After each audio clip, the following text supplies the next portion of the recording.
Di balik layar lamaran Ria Ricis, Teuku Ryan sempat panik gara-gara ketiduran.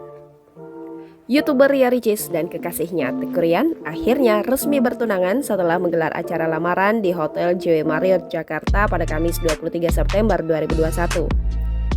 Rupanya sejumlah kejadian menarik berlangsung sebelum acara tersebut digelar.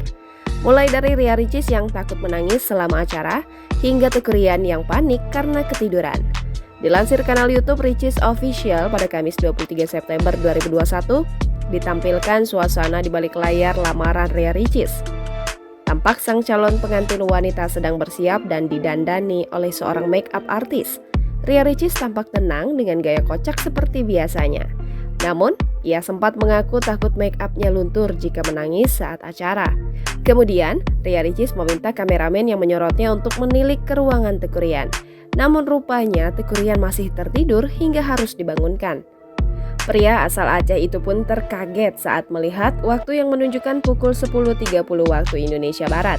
Padahal acara lamarannya akan disiarkan secara langsung di TV 2 jam lagi. Jangan lupa subscribe, share, komen, dan like ya!